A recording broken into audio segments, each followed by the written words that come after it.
여러분은 학습법에 대해 배운 적이 있으신가요? 우리가 받아온 교육은 주로 정보나 지식을 이해하도록 돕는데 초점이 맞춰져 있었습니다. 하지만 정작 지식과 정보를 어떻게 습득하는지 그 원리에 대해서는 배워본 적이 없습니다. 그래서 각자만의 방식이 생겨났죠. 누군가는 과학적인 방식을 쓰고 누군가는 아무 틀 없이 공부하기도 합니다. 예전에 저는 8등급이었고 뇌과학 학습법에 대해서는 아무것도 모르는 채 그냥 무식하게 공부를 했습니다. 당시 저는 공부 시간에 집착을 했어요. 너 몇 시간 공부했어? 이렇게 묻고 나는 6시간 했다, 8시간 했다 하면서 오래 앉아서 책을 보는 시간, 그게 곧 공부를 많이 한 거라고 생각했죠. 또 빨리 보고 빨리 외우고 빨리 문제를 푸는 게 곧 머리가 좋은 것이라고 믿었습니다. 하루에 기사 몇 개 읽기, 영어 단어 몇 개 외우기를 목표로 했지만 시간이 지나면 아무것도 기억나지 않았습니다. 열심히 했는데 성적도 결과도 내 뜻대로 나오지 않으니 지치더라고요. 그때는 나는 머리가 안 좋은가 하는 생각까지 들었습니다. 하지만 지금 돌이켜보면 머리가 나쁜 게 아니라 원리를 몰랐던 겁니다. 그 이후로 저는 학습법, 공부법, 집중력을 높이는 방법에 대해 관심을 가지게 되었고 뭐든 배우고 적용해보려고 합니다. 관련 영상의 댓글을 보면 이런 건 공부 못하는 사람들이 보는 거다 라는 말도 종종 보입니다. 하지만 저는 모든 것에는 원리가 있다라고 생각합니다. 내가 아는 것이 완벽하지 않다면 개선하고 발전하기 위해 배우는 거죠. 물론 학습량보다 학습법에 쏟는 시간이 더 많아진다면 문제가 될 수 있습니다. 그러나 끊임없이 배움을 추구하는 사람들에게는 이런 영상이 정말 유익합니다. 이제 모든 분야에 적용할 수 있는 학습법을 설명드리겠습니다. 이 내용은 2472만 조회수를 기록한 마르틴 넙델 교수의 Study Less, Study Smart 영상을 참고해 제작했습니다. 순 공부 시간보다 순 집중 시간. 우리는 순 공부 시간이 아니라 순 집중 시간에 초점을 맞춰야 합니다. 집중이 실제로 이어진 시간만이 성적과 실력을 좌우합니다. 보통 25분에서 30분이 한 번에 몰입하기 좋은 길이라고 알려져 있습니다.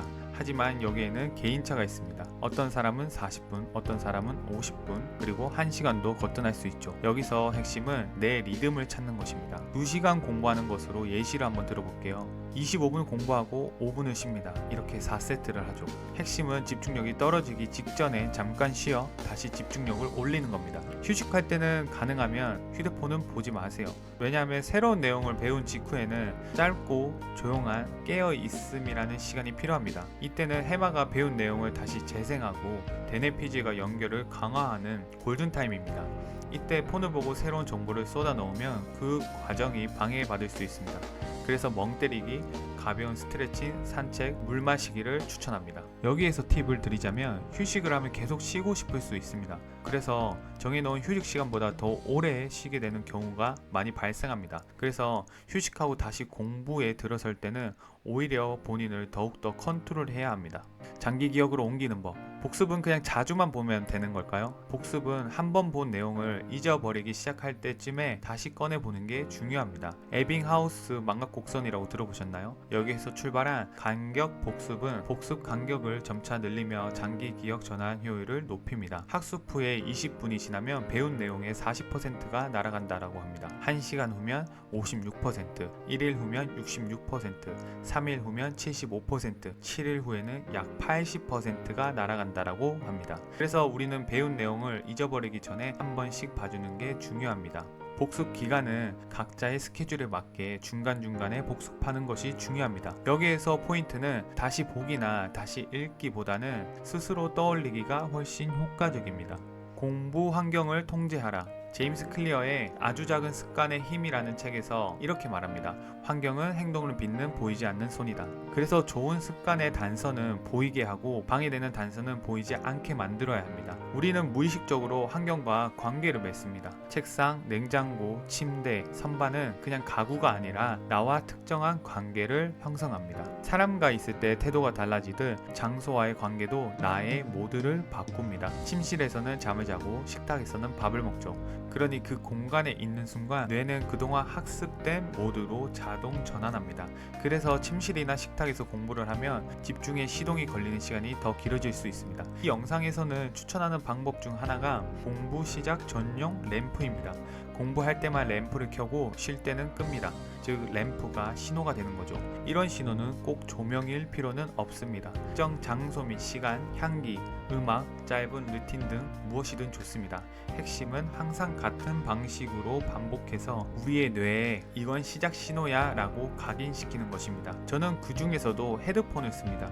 노이즈 캔슬링 헤드폰을 공부 시작 신호로 정했습니다. 주변이 조용해도 무조건 헤드폰을 쓰고 책을 읽거나 작업 및 공부를 시작합니다. 그 덕분에 시작이 빨라지고 집중도 오래 유지되는 걸 체감합니다. 정리하자면 같은 자리, 같은 신호를 꾸준히 쓰면 뇌가 더 빨리 여러분이 원하는 모드로 진입합니다. 가능하면 공부 전용 공간을 만들고 시야에서는 방해 요소를 치우고 시작 신호 하나를 항상 동일한 방식으로 써보세요. 그러면 저절로 몸이 움직이는 회로가 만들어집니다.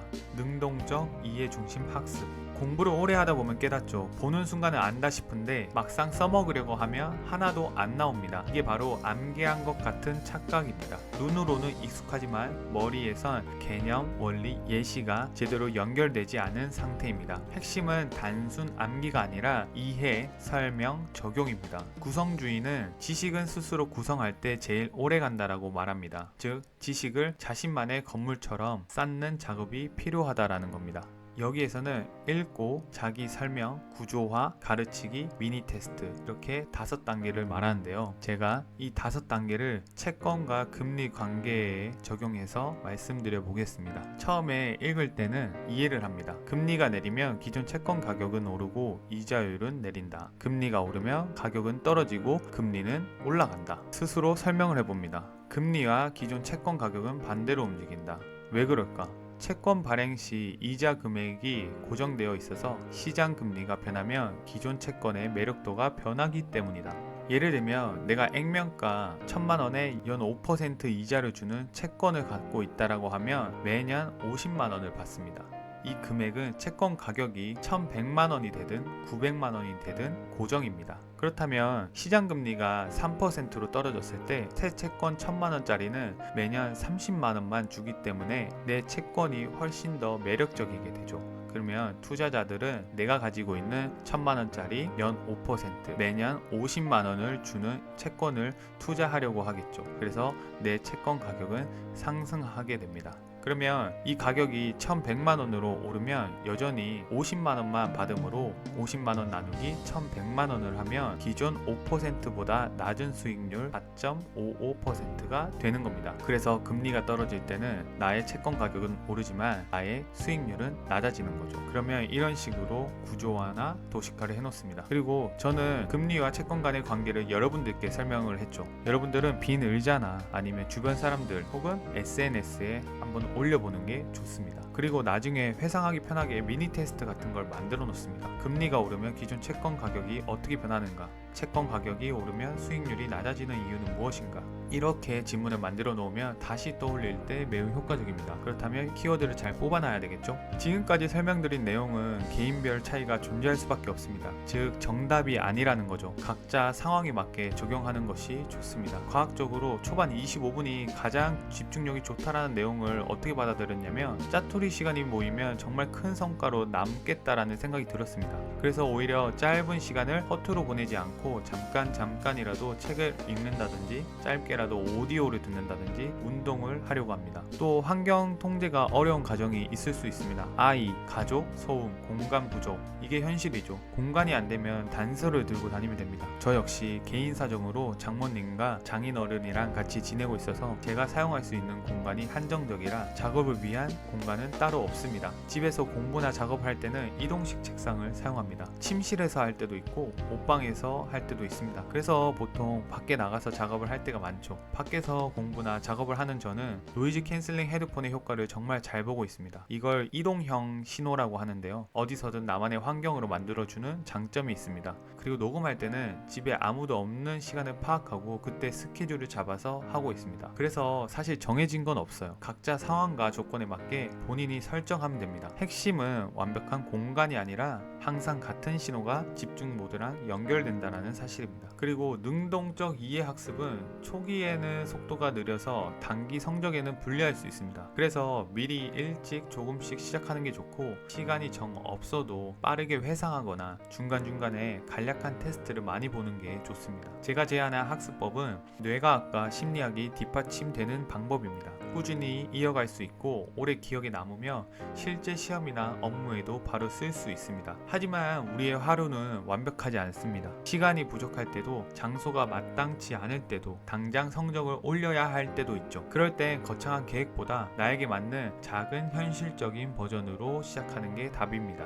완벽한 방법보다는 내 삶과 호흡이 맞는 학습법을 만드는 게 중요합니다. 오늘 내용도 도움이 되셨으면 좋겠습니다. 다양한 영상을 보다 보면 그 내용 어느 영상에서 봤었지? 이렇게 찾을 때가 있습니다. 좋아요를 누르시면 좋아요를 누른 동영상만 따로 볼 수 있거든요. 그래서 쉽게 찾아보실 수 있습니다. 그리고 저는 제가 말하고 싶은 내용보다는 여러분들에게 도움이 될 만한 내용을 선별하니까 구독해 놓으면 분명 도움되는 정보를 많이 받아보실 수 있을 거라고 생각합니다. 그럼 다음에도 유익한 내용으로 찾아뵙겠습니다. 끝까지 시청해 주셔서 감사합니다.